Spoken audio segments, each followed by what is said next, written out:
So hello class, welcome to Prithvi. इस YouTube channel की नई वीडियो में आप सभी का स्वागत है। उम्मीद करता हूँ आप सभी लोग स्वस्थ होंगे। तो बच्चों, in the last video we all have discuss about everything related to the sound chapter. In this video we are going to discuss about the numericals which are based on this chapter. तो बिना कुछ वक्त गवाए chapter को start करते हैं। We will start with the first question and the question is calculate the wavelength of a sound wave whose frequency is 220 hertz and speed is 440 metre per second in a given medium. Okay, तो आप जरा ध्यान से समझेंगे। सवाल में आपको दो चीजें दी हैं। That is first thing, frequency. सवाल में आपको फ्रीक्वेंसी दी है, कितनी? देखने से ही पता चल रहा है सीधा 220 हर्ट्ज फ्रीक्वेंसी गिवन है। और आपको स्पीड दी हुई है, that is 440 metre per second. Okay, सवाल में क्या निकालना है? आपसे पूछा है वेवलेंथ निकालनी है, यानी कि लैम्डा की वैल्यू आपको निकालनी है। Very easy question. तो देखिए, मैंने आपको वेव इक्वेशन कराई हुई है। वेव इक्वेशन का फॉर्मूला क्या होता है सभी बताएंगे? That is v which is the speed, that is equal to lambda into में न्यू। ये फॉर्मूला मैंने आपको कराया हुआ है। तो by using this relation you can find out the value of lambda, and lambda is equal to what? v by nu. Okay, so lambda is equal to v. What is the value of v? Which is 440 divided by nu, and that is frequency 220. Okay, तो आप इसको solve कर दोगे, that is 2। तो यहाँ से wavelength जो है वो आपकी आ जाएगी 2 metre. Metre is the SI unit of wavelength. ठीक है जी, इजी क्वेश्चन है। आगे बढ़ते हैं अगले सवाल की तरफ। The next question is a person is listening to a tone of 500 hertz sitting at a distance of 450 meters from the source of the sound. What is the time interval between the two successive compressions from the source? कहता है एक आदमी है, एक person है जो कि एक आवाज सुन रहा है और उस आवाज की फ्रीक्वेंसी आपको गिवन है, दैट इज 500 हर्ट्ज। और कहता है कि जहां से वो आवाज आ रही है ना, मतलब जहां से वो सुन रहा है और जहां से आवाज आ रही है, उनके बीच की दूरी आपको दी हुई है, दैट इज 450 मीटर।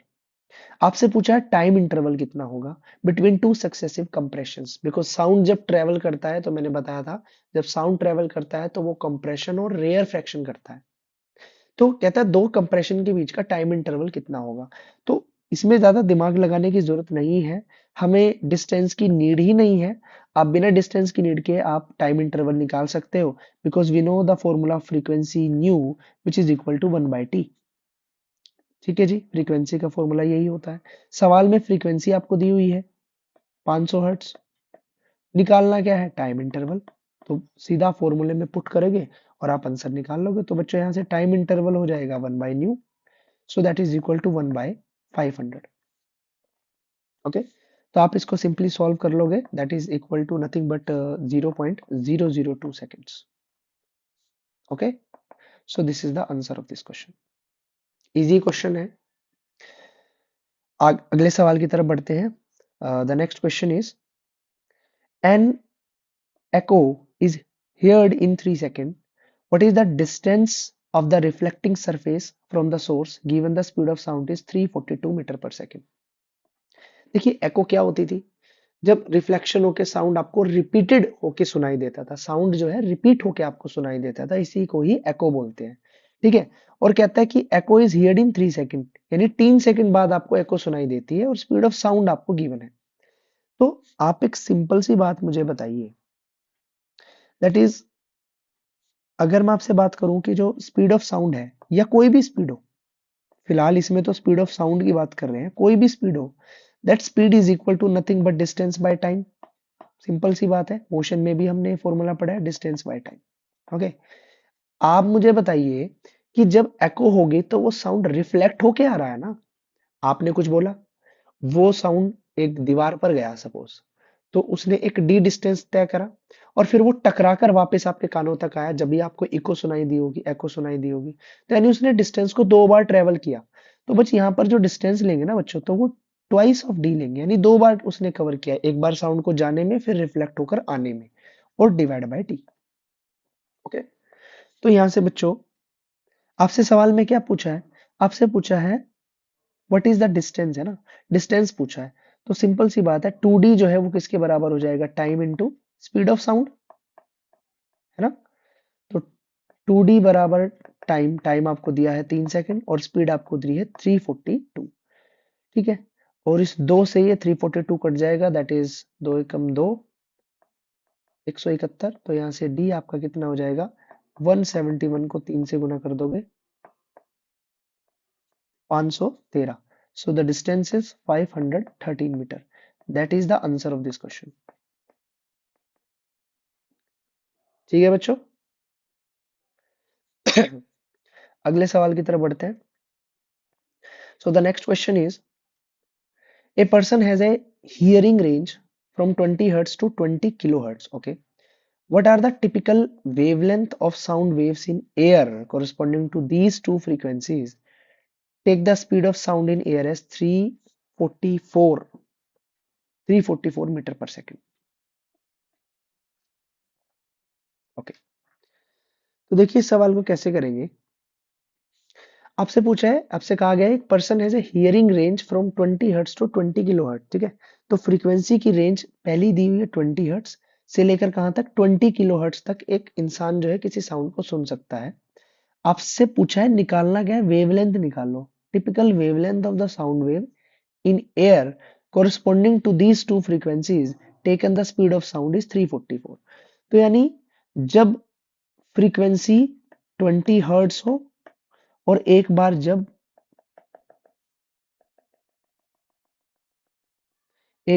फ्रीक्वेंसी आपकी कितनी हो, 20 किलो हर्ट्ज हो। 20 किलो हर्ट्ज का मतलब यही होता है 20,000 हर्ट्ज, ठीक है। कहता है इन दोनों फ्रीक्वेंसी पे आपको क्या निकालनी है, वेवलेंथ निकालनी है। दोनों केसेस में आपको जो स्पीड ऑफ साउंड है v, वो दिया हुआ है 344 मीटर पर सेकेंड, और यहाँ भी दिया हुआ है v is equal to 344 metre per second. क्या निकालना है, वेवलेंथ निकालनी है। यहाँ भी लैम्डा निकालना है, यहाँ भी लैम्डा निकालना है। तो we know very well that v is equal to what, that is equal to lambda into mu। so we have to find out the lambda which is equal to v by nu, और यहाँ पर भी lambda हो जाएगा v by nu।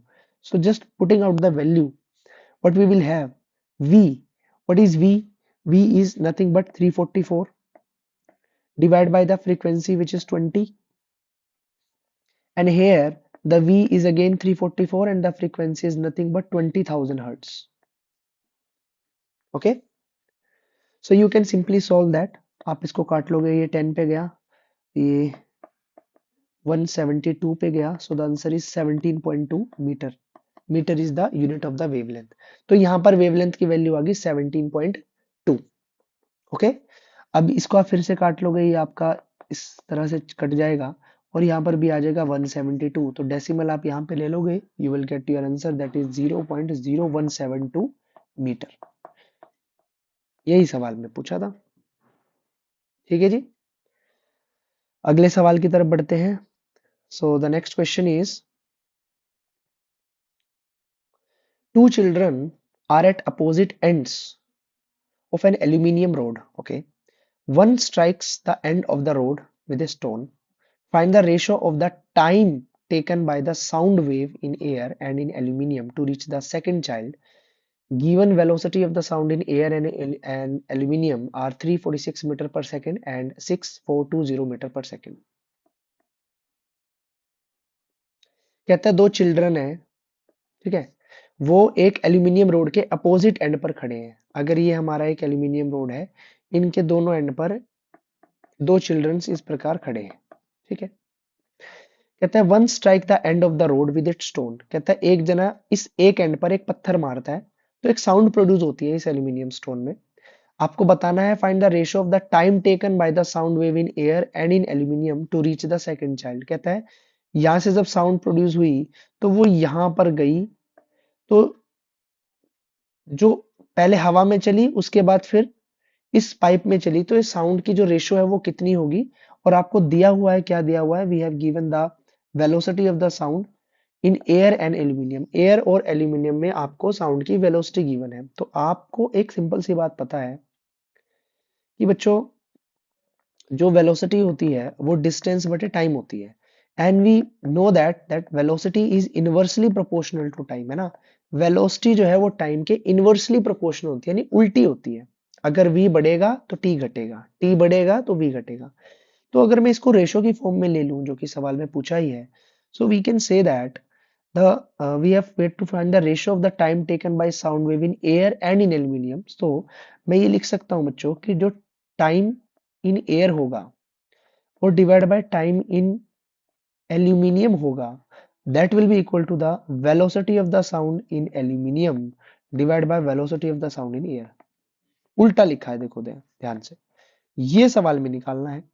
तो बच्चों यहाँ पर T air divide by T aluminium, that is equal to the velocity of the aluminium, velocity of the sound in aluminium। ठीक है, velocity of the sound in aluminium, ये सवाल में आपको कितना दिया हुआ है, that is 6420 and divide by velocity of the sound in air, that is 346। Easy है, तो आप इसको इजीली कट कर लोगे। ये दो पे काट लेते हैं इसको, 173 और हो गया 3210।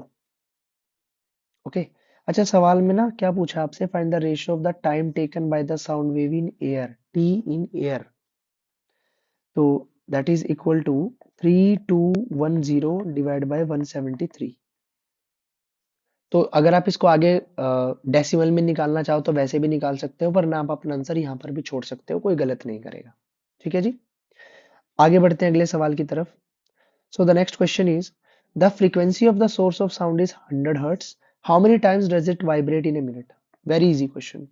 कहता है एक साउंड की फ्रीक्वेंसी 100 हर्ट्ज है, तो how many time does it vibrate in a minute. आप मुझे एक बात बताइए, व्हाट इज फ्रीक्वेंसी। फ्रीक्वेंसी का मतलब ये होता है कि एक यूनिट टाइम पीरियड में एक वेव कितने साइकिल पूरे करती है ना। तो अगर मैं कहूं कि फ्रीक्वेंसी गिवन है 100 हर्ट्ज, इसका मतलब ये है कि एक सेकंड में, बिकॉज फ्रीक्वेंसी साउंड वेव कब बनती है, वाइब्रेशन से बनती है। और ये जो मैं ऑसिलेशन से जो साइकिल की बात कर रहा हूं, ये वाइब्रेशन से तो है। तो 100 हर्ट्ज फ्रीक्वेंसी का मतलब ये है कि एक सेकंड में 100 वाइब्रेशन हो रही हैं। आपसे पूछा क्या है, आपसे पूछा है 60 सेकंड, यानी कि एक मिनट में कितनी वाइब्रेशन होगी ये बताओ। तो बच्चों एक सेकंड में 100 हो रही है, तो 60 में कितनी होगी, 100 into 60, simple. So that is equal to 6000 vibrations. That is the answer of this question. Easy है ना, आगे बढ़ते हैं। Next question says a stone is dropped from the top of a tower. अच्छा ये बढ़िया क्वेश्चन है भाई, ये अच्छा क्वेश्चन है। ठीक है, कहता है एक stone is dropped from the top of a tower 500 metre high into a pond of water of the base of the tower, what is the splash, when is the splash shared at the top। देखो इस सवाल की situation को समझाने की कोशिश करता हूँ।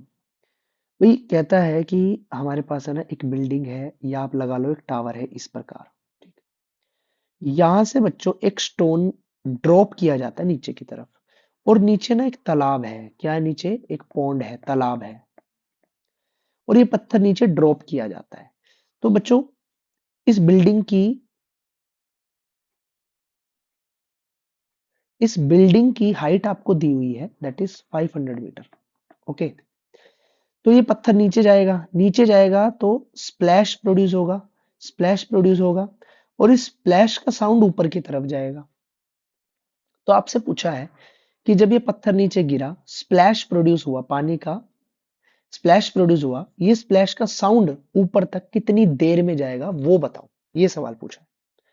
तो मुझे एक बात बताओ, यहां पर हम दो टाइम की बात करेंगे, है ना, दो टाइम की बात करेंगे। पहला टाइम तो इस पत्थर को नीचे तक जाने में लगेगा। अगर मैं कहूं कि T1 टाइम क्या है, T1 टाइम है time of stone to reach pond, और T2 टाइम लगेगा sound of splash to reach top of the building. Okay, दो टाइम लगेंगे, और आपको यही टाइम निकालना है, that T is equal to T1 plus T2। अब कैसे निकालेंगे ध्यान से समझे। सबसे पहले मैं बात कर रहा हूं टाइम T1 की, T1 कैसे निकालेंगे। तो बच्चों जब बॉल इस स्टोन को नीचे ड्रॉप किया जाएगा और पॉन्ड तक ये कितने टाइम में पहुंचेगा, तो इसके लिए we can use the second equation of motion, that is s equal to ut plus half a t square. Time निकालना है ना। एक्सेलरेशन हमारे पास नहीं दी हुई है, half a t square. Acceleration actually जो इसमें एक्सेलरेशन हम यूज करेंगे that will be acceleration due to gravity. Okay, अच्छा फाइनल वेलोसिटी हमें नहीं पता है तो फर्स्ट इक्वेशन ऑफ मोशन हम यूज नहीं कर सकते, ना ही हम third equation of motion use कर सकते।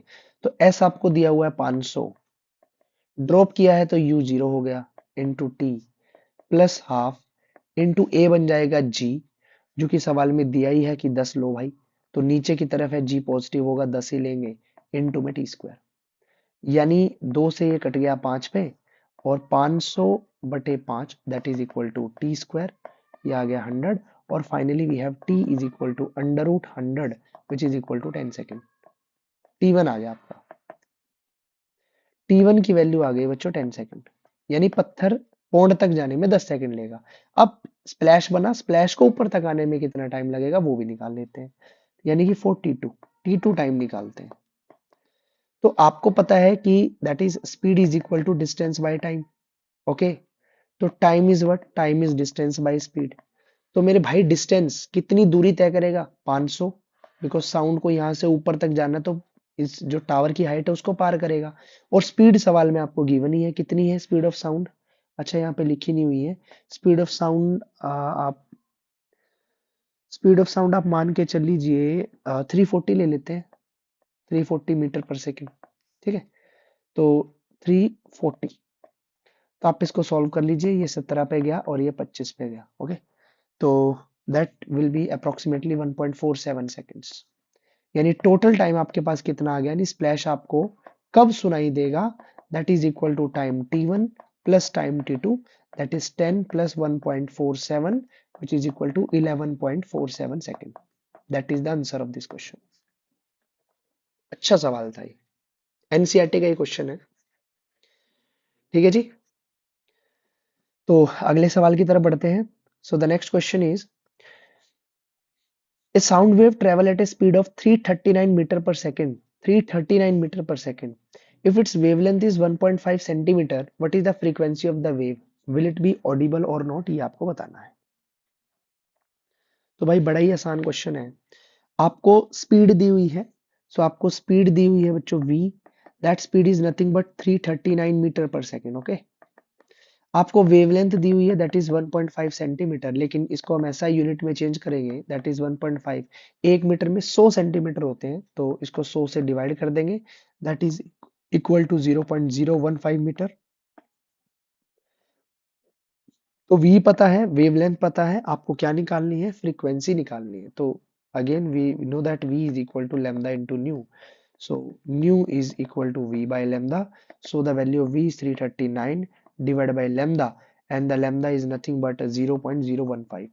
आप इसको सिंप्लीफाई कर लोगे 339, ये 1000 ऊपर चला जाएगा तो 000 ऊपर लगा दी और नीचे आ गया 15, ठीक है जी। तो आप सिंपली इसको डिवाइड कर लीजिए, तो यहाँ पर ही हम कर देते हैं साइड में 339000, इसको 15 से करते हैं, सो 15 दूनी 30, 39, 15 दूनी 30 अगेन, फिर 90, 15 छिके 90, ठीक है ना। तो दैट इज 226 और 2 जीरो ये आ जाएंगी। निकाला क्या है सवाल में, फ्रीक्वेंसी निकाली है, तो hertz will be the unit, so that is the answer of this question, 22600 hertz. Clear है जी, आगे बढ़ते हैं अगले सवाल की तरफ। So the next question is a man stands between two high rise buildings and blows a whistle. He hears two successive echoes after 0.4 second and 2.6 seconds. Calculate the distance between the two buildings. Very easy question, कहता है ये एक building है जी, ये एक building है, और यहाँ पर बीच में कहीं पर एक इंसान जो है वो खड़ा है इस प्रकार। यहाँ पर खड़ा है, ठीक है।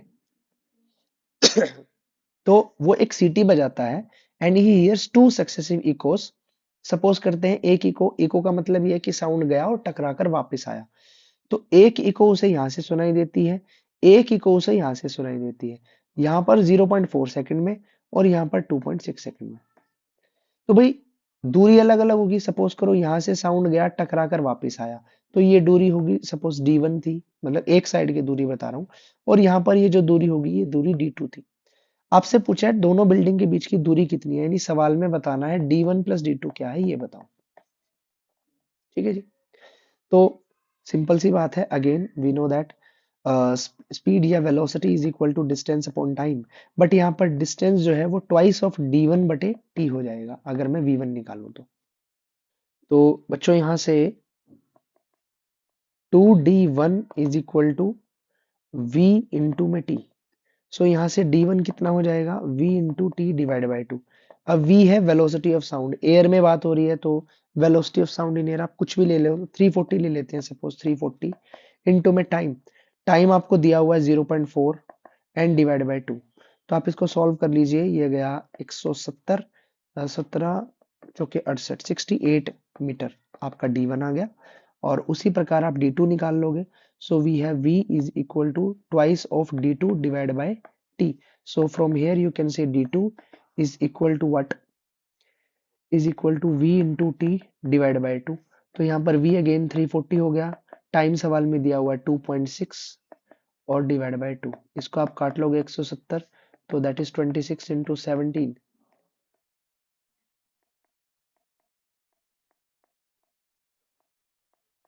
सो द आंसर इज 442 मीटर। तो ये D2 आ गया आपके पास। तो टोटल डिस्टेंस क्या हो गया, total distance between these two buildings which is D1 plus D2, so that is 442 plus 68। आप इसको ऐड कर दोगे, सो ये आ जाएगा 510 metre. So that will be the answer of this question. ठीक है बच्चों, कोई डाउट हो तो आप पूछ सकते हो।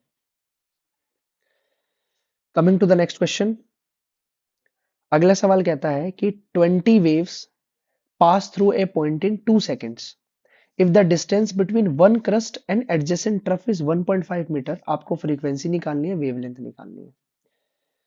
तो ये तो बहुत सिंपल क्वेश्चन है। देखो पहले सवाल में आपसे पूछा फ्रीक्वेंसी निकालो, तो कहता है 20 wave pass through a point in 2 second. 20 wave pass through the point in 2 second, तो फ्रीक्वेंसी यही तो होगी भाई। नंबर ऑफ वेव्स या नंबर ऑफ साइकिल कितने, 20 है, कितने टाइम में, 2 में, तो that is equal to 10 hertz. ये फ्रीक्वेंसी आ गई थी आपकी, है ना। आपसे पूछा है वेवलेंथ, भाई डिस्टेंस दिया है। देखो वेव क्या होती है, दिस इज अ वेव, इस प्रकार एक वेव होती है ना, ये इसको बोलते हैं क्रेस्ट और इसको बोलते हैं ट्रफ। अगर मैं इसको यहाँ पर ऐसे देखूं तो बच्चों एक क्रस्ट और एक ट्रफ की दूरी सवाल में दी हुई है। वैसे तो दो क्रस्ट के बीच की दूरी लैम्डा होती है, यानी कि ये वाली जो दूरी होती है ना, ये दूरी बच्चों लैम्डा होती है। लेकिन आपको दिया है क्रस्ट और ट्रफ के बीच में दूरी, पहले क्रस्ट और एडजेसेंट ट्रफ के बीच की दूरी, तो बच्चों ये दूरी कितनी होगी, लैम्डा बाय टू। तो सवाल में लैम्डा बाय टू की वैल्यू आपको गिवन है, कितनी गिवन है लैम्डा बाय टू की वैल्यू 1.5। क्या निकालना है, lambda, that is 1.5 into two, that is 3 metre. तो ये आपकी वेवलेंथ आ गई। सिंपल सवाल। ठीक है जी, आगे बढ़ते हैं। The next question is the speed of sound is 310 meter per second. A person fires a gun and the echo is heard after 1.5 second. Calculate the distance of the person from a cliff from which echo take place. कहता है एक आदमी है और वो एक gun को fire करता है और उसे एक इको साउंड सुनाई देती है 1.5 सेकंड में। ठीक है, साउंड की स्पीड हवा में 310 आपको सवाल में दी है। आपको बताना है कि जहां से उसने फायर किया और वो जो क्लिफ है जहां से इको रिफ्लेक्ट होके आ रही है वो दूरी कितनी है। सो अगेन बच्चों यहाँ पर जो वेलोसिटी होगी या स्पीड ऑफ द साउंड होगी that is equal to twice of the d by t. Twice, जब भी इको का डिस्कस हो ना, जब भी इको की बात हो तो डिस्टेंस आपको डबल लेना है। क्यों लेना है, क्योंकि जब भी इको होती है आप बोलोगे साउंड जाएगा, फिर दीवार से टकरा के, बिल्डिंग से टकरा के या किसी क्लिफ से टकरा कर वापिस आएगा, तो यानी वो दूरी 2 बार तय करता है, तो इसलिए हम इसको 2 से गुना करेंगे। तो बच्चों सवाल में पूछा क्या है, अगेन सवाल में पूछा है कैलकुलेट द डिस्टेंस, डी निकालना है। तो बच्चों यहाँ से डी किसके बराबर, या 2d बराबर हो जाएगा v इंटू टी, और we have d is equal to v into t by two. तो बच्चों सवाल में v कितना दिया हुआ है 310, ओके, टाइम कितना दिया हुआ है 1.5 डिवाइड बाई 2। तो 2 से कट जाएगा बच्चों, या काटने की भी जरूरत नहीं, आप ऐसा करो 310 इंटू 15/10 इंटू 2, आप ऐसे लिख लो, ठीक है। तो बच्चों 0 से 0 कट गया, so we have 31 into 15, 465 divide by 2, इसको काट लीजिए, दैट इज 232.5। और सवाल में एक्चुअली में हमने निकाला डिस्टेंस है, तो मीटर में आपका उत्तर होगा, that is the answer of this question. ठीक है बच्चों, उम्मीद करता हूं आपको ये सवाल अच्छे से समझ में आया होगा। अगले सवाल की तरफ बढ़ते हैं। Next question says a person fires a gun in front of a building 167 metre away, if the speed of sound is 334, calculate the time in which he hears the echo. Same उसी तरीके का सवाल है, आपको निकालना है time. तो again we have v is equal to 2d by t, time निकालना है। तो बच्चों टाइम बराबर हो गया 2d बाई v। तो बच्चों 2 इंटू डी, डिस्टेंस डिस्टेंस आपको दिया 167, और डिवाइड बाई v आपको दिया हुआ 334। तो बच्चों इसको सॉल्व करोगे, दैट इज 167, तो ये कट ही जाएगा सेम, यानी टाइम आपका आ गया 1 second. That is the answer of this question. Easy सवाल है, आगे बढ़ते हैं। सो the next question is given that sound travels in air at 340 meter per second. Find the wavelength of the waves in air produced by a 20 hertz sound source. If the same source is put in a water tank, what would be the wavelength of the sound wave in water? Given the speed of sound in water is 1480 meter per second. पहली बात तो ये है कि सवाल में निकालनी है वेवलेंथ, ठीक है, और आपको दो केसेस गिवन है। देखो भाई, जो स्पीड होती है, वेलोसिटी होती है, that is equal to lambda into में न्यू। ओके, वेवलेंथ निकालनी है तो wavelength lambda is v by nu, सीधी सी बात है। अब पहले केस की बात करें, if we talk about the first case that is wavelength in air, तो एयर में आपको दी हुई है द साउंड, जो speed of sound in air है that is v, v of air आपको गिवन है 340, और फ्रीक्वेंसी भी आपको गिवन है 20 हर्ट्ज। दूसरे केस में जब मैं वाटर की बात करता हूँ, उसमें आपको वेलोसिटी दी हुई है speed of sound in water that is 1480, और divide by the frequency, frequency given है सवाल में। If the same put is वो, what would be the wavelength of the sound wave. अच्छा, फ्रीक्वेंसी यहाँ भी 20 ही हो जाएगी, 20 हर्ट्ज दी हुई है ना, 20। तो बस आपको वेवलेंथ निकालनी है, तो ये कट जाएगा 17 पे, और ये आपका कट जाएगा 74 पे मीटर। यही सवाल में पूछा था, सिंपल।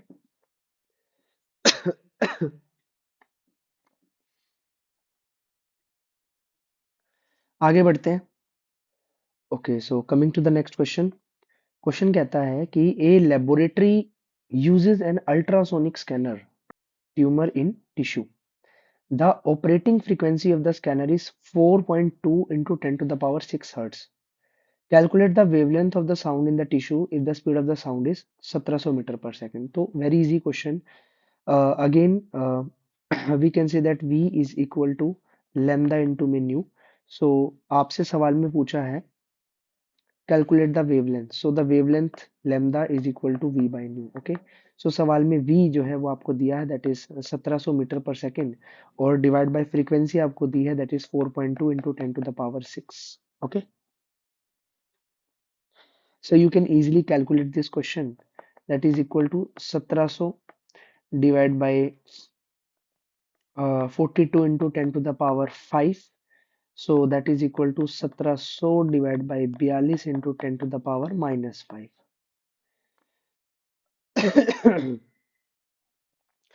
तो आप इसको सिंपली सॉल्व कर सकते हो। 1700 को आप डिवाइड कर दोगे 42 से, तो ये लगभग आपका 4 पे देखते हैं 168 पे जा रहा है, ठीक है ना। तो 4 पे जाएगा 168, सो डेसिमल आ गया 20। फिर 200, तो ये आ जाएगा। अब ये जाएगा लगभग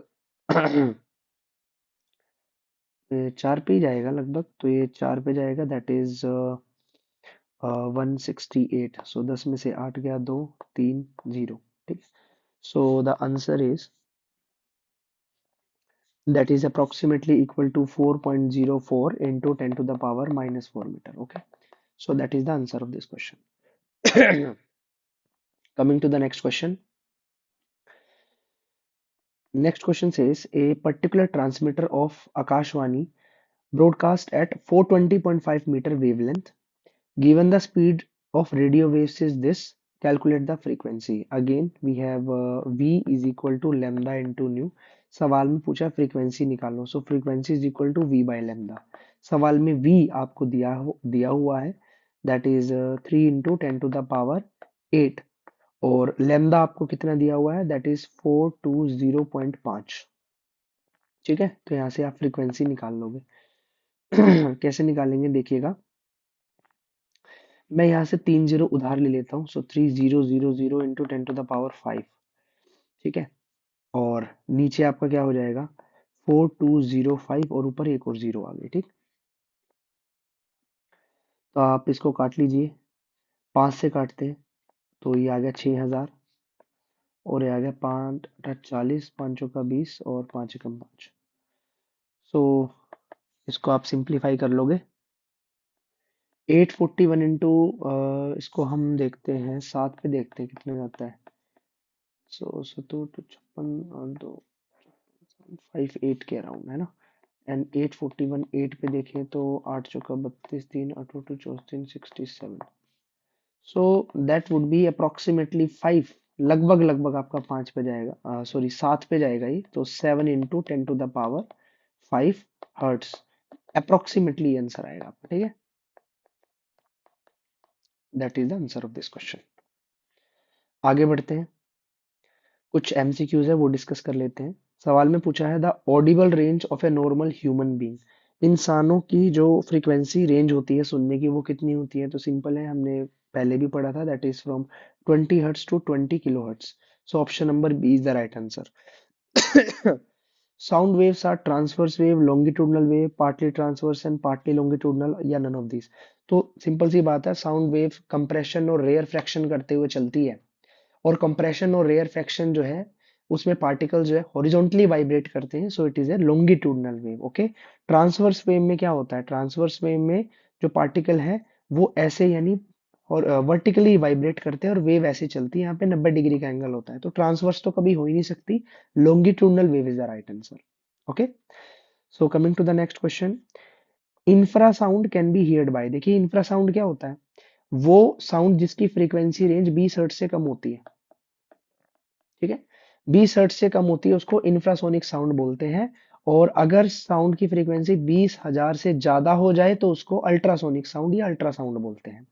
तो इसने पूछा है कि infrasound can be heard by, कौन सुन सकते हैं इंफ्रासाउंड को, तो बच्चों इंफ्रासाउंड को सुन सकते हैं, इसका उत्तर आएगा, तो बच्चों सीधी सी बात है, राइनोसोरस इसका राइट आंसर है। डॉग्स जो है वो वो 20,000 से ज्यादा हर्ट्ज के साउंड को सुनने की क्षमता रखते हैं। बैट जो है वो अल्ट्रासोनिक साउंड प्रोड्यूस करता है। ह्यूमन बींग की तो अभी हमने पढ़ी रेंज क्या है, तो राइनोसोरस इसका राइट आंसर रहेगा। ठीक है, आगे बढ़ते हैं। In the bell jar experiment, as air is remove from the jar, हमने बेल जार वाला एक्सपेरिमेंट किया था, उसमें एक्चुअली में क्या होता था, हम वैक्यूम से सारी एयर को बाहर निकाल देते थे और जार को टाइटली बंद कर देते थे, तो जब वो बेल बजती थी तो बाहर आपको साउंड कम सुनाई देता था। तो in the bell jar experiment, as air is removed from the jar, intensity of the sound fall, speed of the sound fall, intensity of the sound increase या speed of the sound increase. तो सीधी सी बात है भाई, intensity of the sound जो है वो आपका क्या करेगा, फॉल कर जाएगा। ठीक है, ये इसका आंसर है, बिकॉज आवाज जो है वो कम आना शुरू हो जाती है, तो the intensity of the sound will fall. क्यों, क्योंकि एयर के पार्टिकल्स मौजूद नहीं होंगे तो कंप्रेशन और एयर फ्रैक्शन ही नहीं होगा, तो कहां से साउंड प्रोड्यूस होगा। आगे बढ़ते हैं, लास्ट क्वेश्चन आज का, the distance between two consecutive crust, तो बच्चों ये तो हमें पता है वेवलेंथ होती है, दो क्रस्ट के बीच की दूरी, है ना, वेव कुछ इस प्रकार होती है, दिस इज अ वेव। इनको क्रस्ट बोलते हैं बच्चों, नीचे वाले को ट्रफ बोलते हैं। तो दो क्रस्ट के बीच की दूरी जो है वो लैम्डा होती है, या दो ट्रफ के बीच की दूरी जो है वो भी लैम्डा होती है। तो इसका आंसर क्या आएगा? वेवलेंथ। बट दो कंजिक्यूटिव क्रस्ट की बात हुई है तो सिंगल वेवलेंथ होगी। So that means the answer is option number A, that is one wavelength. Okay, तो बच्चों यहाँ पे हमारा ये चैप्टर कंप्लीट होता है। इसके काफी सारे न्यूमेरिकल्स हमने डिस्कस करे, कुछ एमसीक्यूज डिस्कस करे, और अच्छी बात ये है कि पूरी नाइन्थ क्लास के जितने भी हमारे फिजिक्स के चैप्टर थे, सारे चैप्टर हम डिटेल में बड़े अच्छे तरीके से वन शॉट वीडियोस में डिस्कस कर चुके हैं, और साथ में हमने बहुत सारे क्वेश्चंस भी प्रैक्टिस किए हैं। तो ये मेरा सजेशन है आप सभी को कि एग्जाम से पहले एक बार इन वीडियोस को जरूर देख के जाएं। अगर आप थोड़ा सा टाइम निकाल कर इन वीडियोस को अच्छे से समझेंगे तो मुझे नहीं लगता कि आप एग्जाम टाइम में किसी भी क्वेश्चन में, किसी भी सवाल में, एटलीस्ट इन फिजिक्स आप फंसोगे। आप बहुत अच्छे से पेपर अटेम्प्ट करके आओगे। बस आपको याद नहीं करना है, रट्टा नहीं मारना है, चीजों को समझ के करना है और सवालों को ज्यादा से ज्यादा प्रैक्टिस करना है। इतना आप कर लोगे तो वही बहुत है। तो इसी के साथ मैं वीडियो को यहीं पे समाप्त करता हूँ, खत्म करता हूँ। So thank you everyone.